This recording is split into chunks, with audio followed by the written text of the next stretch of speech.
O áudio que vocês vão ouvir agora é parte do podcast Xadrez Herbal. Caso vocês queiram ouvir mais sobre esse assunto e outros temas de política internacional, é só ir em xadrezverbal.com. Bem, passemos agora para o match no qual eu e o Felipe observaremos o movimento dos jogadores no sempre complicado tabuleiro do Oriente Médio.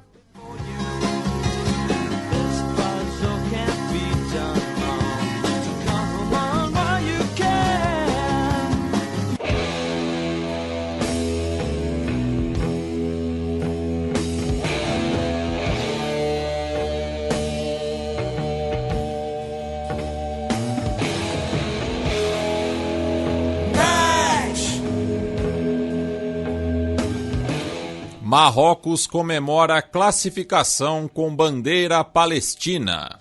Pois é, tivemos mais um episódio de política internacional na Copa do Mundo, já que os jogadores do Marrocos, o país eliminou a Espanha nas oitavas de final. Com isso, o Marrocos, pelo combinado, leva Ceuta, tá? A Espanha tem que cumprir.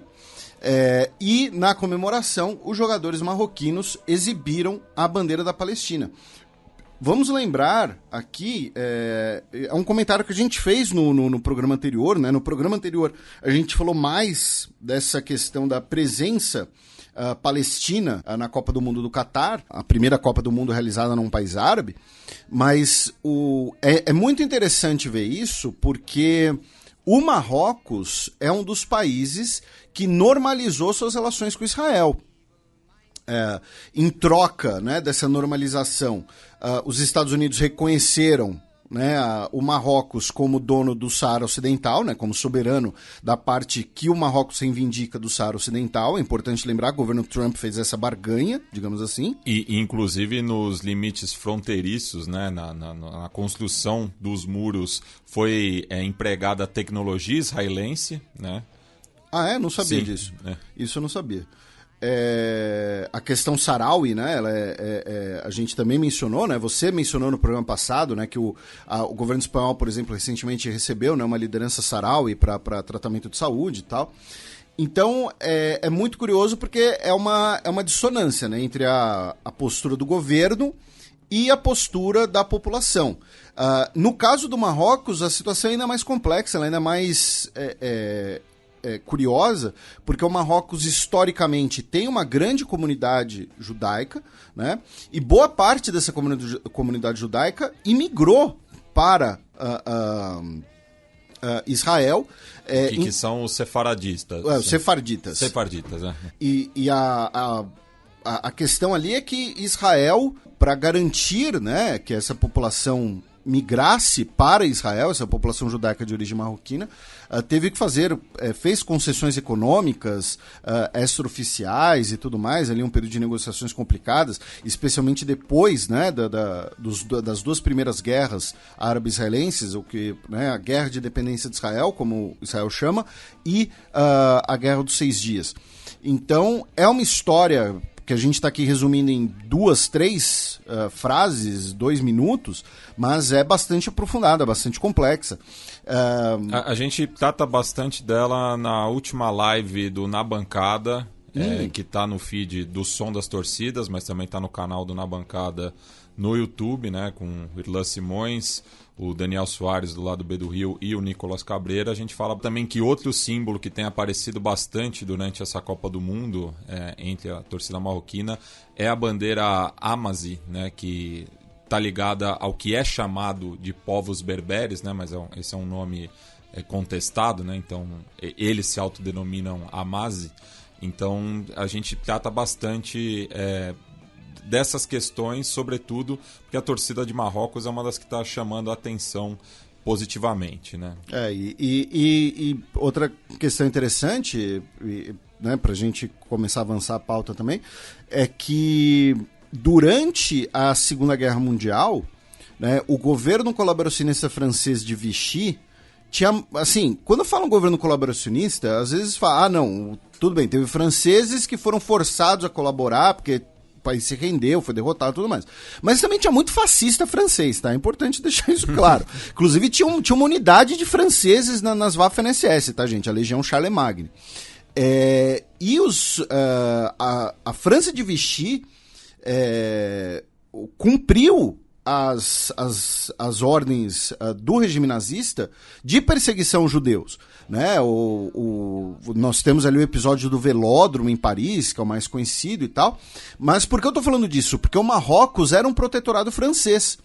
E o rei do Marrocos na época, que eu acho que é o avô do atual rei, do Mohammed VI, ele se recusou a deportar os judeus marroquinos na época. Né? Então, você tem uma história ali bastante, como eu disse, intrincada, bastante profunda, e os próprios jogadores marroquinos usando a bandeira palestina nas suas comemorações. E agora, amanhã, né, o Marrocos vai enfrentar Portugal. Palestina também. E aí o que acontece? Se Portugal ganhar, Marrocos tem que falar onde foi parar o rei Sebastião. Até estão falando para levar caixões, né? Tipo, com a bandeira portuguesa, que não é a monárquica, né? Sim. Assim, mas com o nome de Dom Sebastião, né?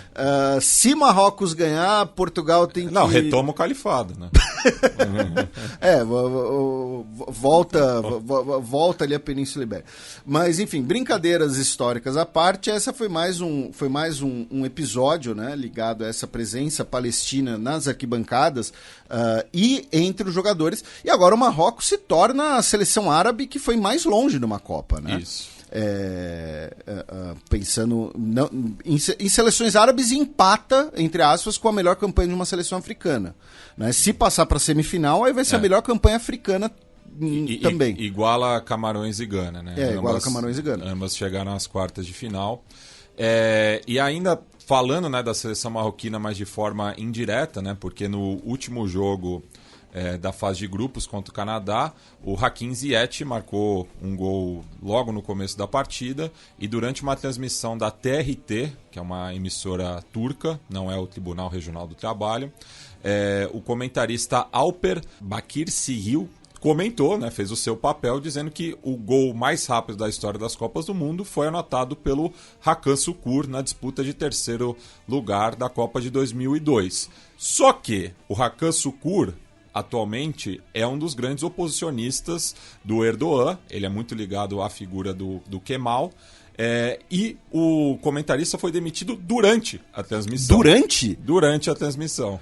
E tem outra, o Hakan Şükür... E assim, o cara só comentou, só falou o nome do Hakan Şükür.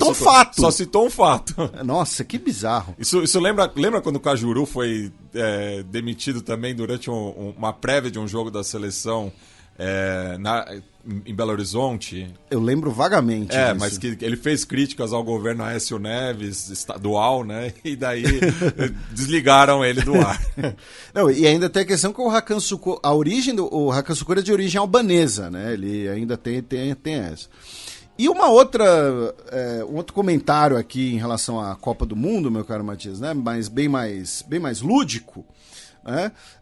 Queria mandar um abraço pro André Spigariol e pro pessoal do Eixo Político, que eles postaram o vídeo, né, do embaixador da Coreia do Sul, o Lim Ki-mo, né, cantando durante... Assim, o Brasil, né, enfrentou a Coreia do Sul nas oitavas de final, e ele realizou ali chamou um pessoal para assistir o jogo na embaixada em Brasília e tal, muitos brasileiros, também os funcionários sul-coreanos, é claro, e ele cantando novamente, né? Ele já tinha viralizado cantando Evidências e tal, e eu vou aproveitar.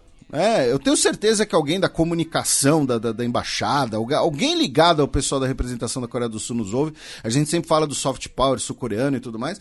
Assim, eu vou mandar e-mail para vocês mandam e-mail para contato@xadrezherbal, porque a gente tem que marcar uma entrevista.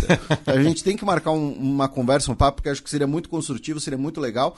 E, assim, ele passou 8 vezes na fila do carisma. Tá? Eu estou falando isso com uma certa inveja até. E, novamente, um abraço para o André Spigariol, que foi quem filmou, né? E ele, que é jornalista, já nos segue no Twitter, inclusive. E o pessoal do Eixo Político, né? Que tem crescido muito, né, nos últimos tempos no Twitter, também com posts da Copa do Mundo e tal, mas eles têm um trabalho muito bom nas redes sociais. Aí a gente, meio que assim, em relação à Copa do Mundo, notícias mais recentes e tal, a gente não, né, não tem mais nada que ligue, claro, à política internacional. Então a gente começa o nosso giro pelo restante do Oriente Médio, começando pelo próprio Catar, né, já que a rede Al Jazeera, que é o veículo de comunicação estatal do Catar, onde trabalhava a jornalista palestina com cidadania dos Estados Unidos, Shireen Abu Akleh, que foi morta a tiros, né, durante um ataque israelense na Cisjordânia em maio, a Al Jazeera afirmou que notificou o Tribunal Penal Internacional solicitando, né, que o Tribunal Penal Internacional, o TPI, né, investigue, tá, a morte da jornalista e responsabilize os culpados. E quando fala os culpados, né, é a questão de que o próprio governo dos Estados Unidos já afirmou que o disparo que a atingiu veio de uma arma israelense. A discussão posterior é se teria sido um tiro deliberado contra ela que estava identificada como profissional de imprensa, é bom lembrar, né? Se foi um disparo intencional contra ela, ou se foi um fogo cruzado, algo do tipo, né? Mas que ela foi morta por disparos vindo de armas israelenses, isso foi comprovado pelo próprio governo dos Estados Unidos, né? E quando eu digo próprio governo dos Estados Unidos, ele é duplamente interessado, primeiro como maior aliado de Israel, e segundo pelo fato de que a jornalista tinha nacionalidade dos Estados Unidos, né? O governo israelense, por sua vez, disse que não aceitará a investigação, né, que não vai... O governo de Israel já havia anunciado, inclusive, que não colaboraria com a investigação nos Estados Unidos, e o Yair Lapid, que ainda é o premier de Israel, embora tenha sido derrotado nas eleições, ele disse que ninguém vai interrogar soldados das nossas forças de defesa e ninguém vai pregar para nós sobre moral de combate, certamente não a Al Jazeera, tá? E o Itamar Ben-Gvir, né, que é o principal líder do movimento carranista israelense hoje, que é o movimento fascista israelense, e que vai ser ministro, né, ele afirmou que a Al Jazeera deveria ser expulsa de Israel, porque eles fazem uma campanha anti-Israel e antissemita de mentiras. Tá? Então ele afirmou que a rede deveria ser retirada de Israel.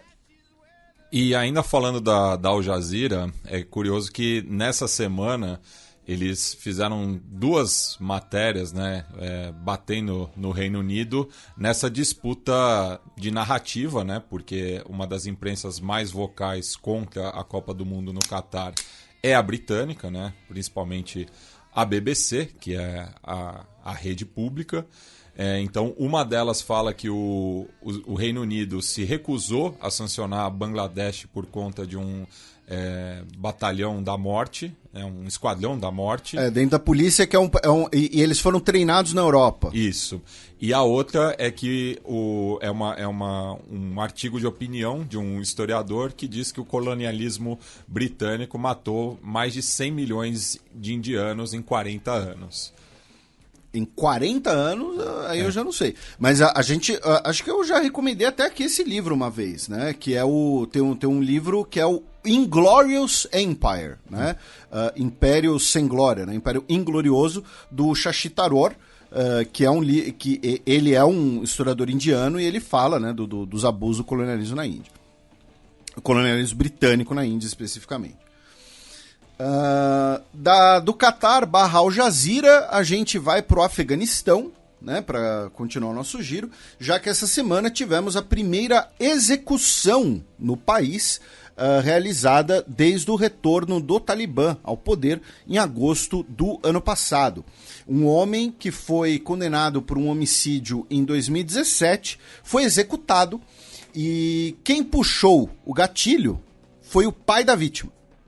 Então, assim, já existe a discussão, né? Se pena de morte é justiça ou é vingança, tal. Nesse caso, essa discussão fica ainda mais nublada.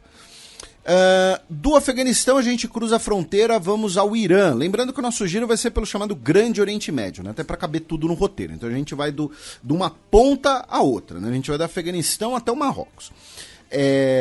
A gente agora cruza a fronteira no Irã, onde os protestos, né, pela morte da Mahsa Amini ou da Jina Amini, né, esse que era o seu nome originário curdo, continuam. E nessa semana nós tivemos uma declaração que está gerando muita incerteza, muita discussão. Por quê? O que aconteceu?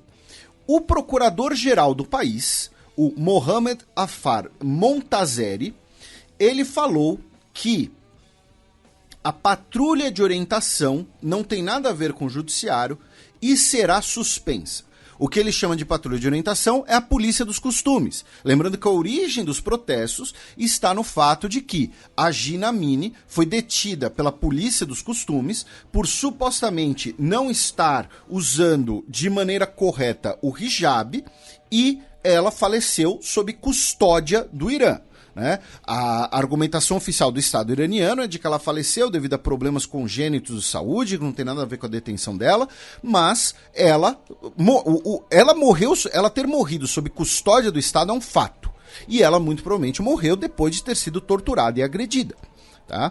E aí o procurador-geral deu essa declaração afirmando que a patrulha de orientação, ou seja, a polícia de costumes, seria suspensa.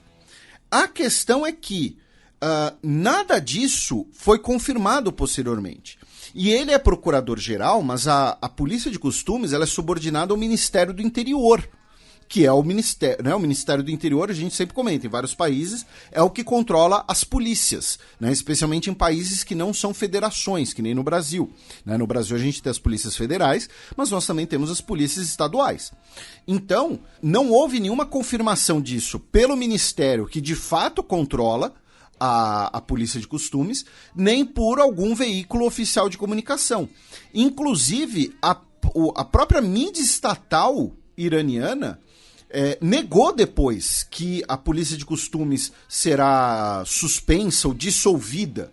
A polícia estatal está dizendo, inclusive, que a declaração dele teria sido distorcida, teria sido mal interpretada. Então, nós tivemos essa declaração que gerou, assim, especialmente no Twitter, né, nas primeiras horas ali, muita gente celebrando, muita gente falando, putz, os protestos deram certo, né, acabou esse negócio, mas nada de concreto foi feito. E tem um outro detalhe, meu caro Matias. Em 2009, salvo engano, 2008, já havia tido um anúncio de que a polícia de costumes seria suspensa. E não cumpriram. Tá? Então ainda tem essa. Já tem um precedente de que, não, a gente vai tirar esse negócio aí e tal, não vai existir mais, e não cumpriram. Então, foi uma declaração que, repito, deu bastante repercussão, mas que de concreto ainda não teve nada. E nessa semana nós tivemos 3 episódios de execuções, tá? No Irã. O primeiro deles foi que no dia 4 de setembro, 4 pessoas foram executadas, acusadas de terem colaborado com autoridades israelenses, dizendo que eles realizaram destruição de propriedade do Estado sob orientação de inteligência israelense. Depois, no dia 6 de dezembro, 5 pessoas foram condenadas à morte por terem participado, né, supostamente participado, da morte de um integrante da Guarda Revolucionária Islâmica. Tá? Eles são, nesse caso, pelo menos parte deles, são ligados a grupos baloches, tá? A grupos do Balochistão. E depois nós tivemos, no dia 8, a execução da primeira pessoa morta, né, por uma condenação ligada aos protestos da Mahsa Amini. Tá? O Mohsen Shekari, ele havia sido condenado por participar de um bloqueio de uma rua e ter ferido um policial. Consequentemente, ele foi executado, lembrando que a pena capital no Irã é executada pela forca. Tem um vídeo da confissão dele, porém, eu não assisti o vídeo, nem pretendo assistir, porém, falam que no vídeo você vê claramente que ele está machucado, né? Ou seja, que não é uma confissão possivelmente obtida sob tortura, e ele foi executado. Lembrando que, em números oficiais, o Irã é o país que mais executa no mundo, tá? Do Irã, meu caro Matias, nós vamos para a Síria, já que o governo turco deu um prazo de 2 semanas para que as forças democráticas sírias se retirem de Manbij, Tal Rifat e Kobani. Kobani, que é um dos principais centros do Kurdistão sírio, né? Por isso que, às vezes, o movimento curdo na Síria nos últimos anos é chamado de Revolução de Kobani. Né?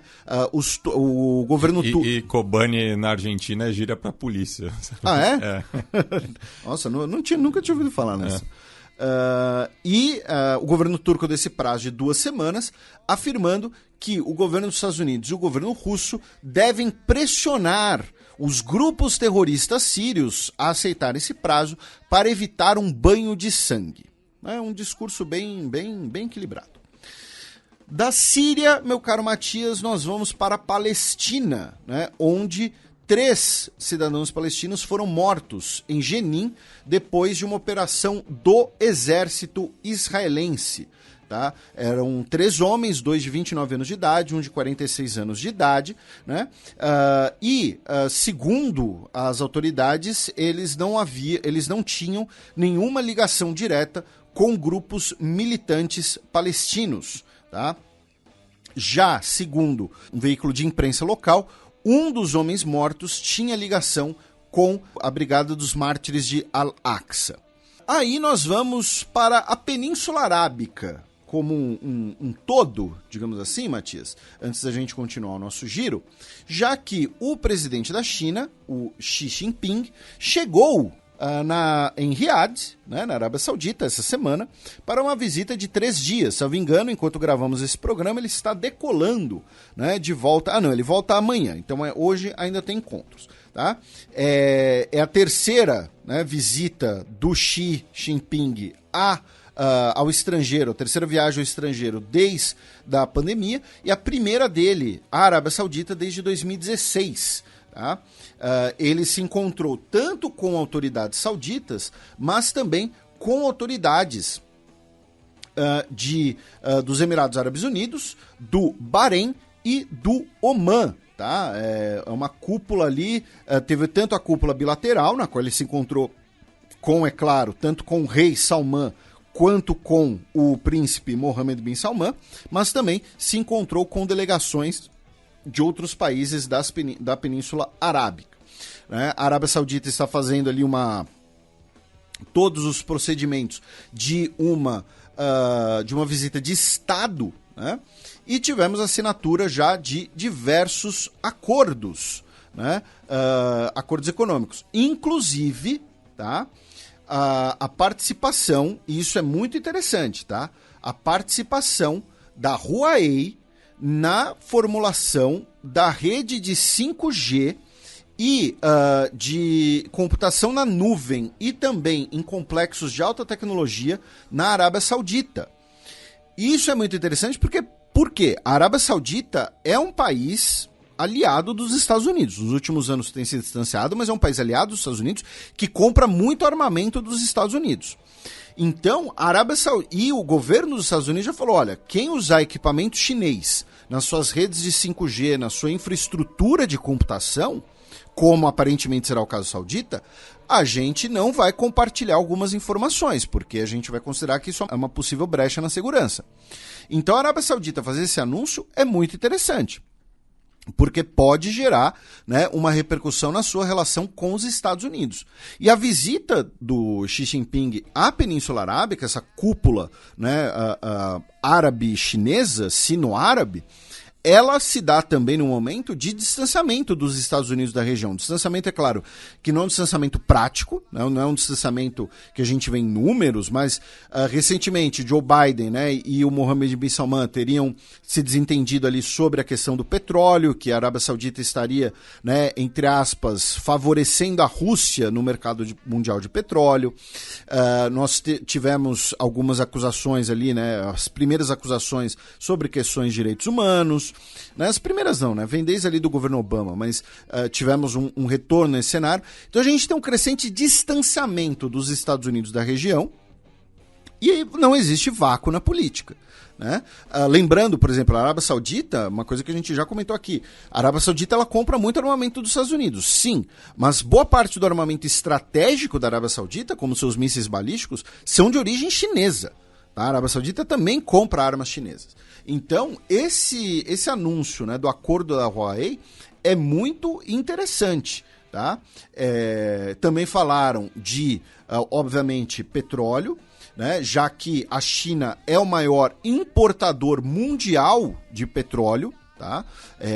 Não é o maior consumidor, é o maior importador, tem como um dos seus grandes fornecedores a Rússia, mas obviamente vai diversificar suas pautas e para importar petróleo saudita, você poderia construir um oleoduto que liga a Arábia Saudita ao Paquistão, do Paquistão você ligar, né, pelo corredor econômico chinês ao território chinês, ou seja, não depende tanto assim do fluxo marítimo, e a Arábia Saudita e Paquistão têm boas relações historicamente e também atualmente.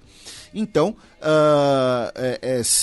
são pautas ali muito importantes para a China desse cenário de eventual distanciamento da região em relação aos Estados Unidos. Tá?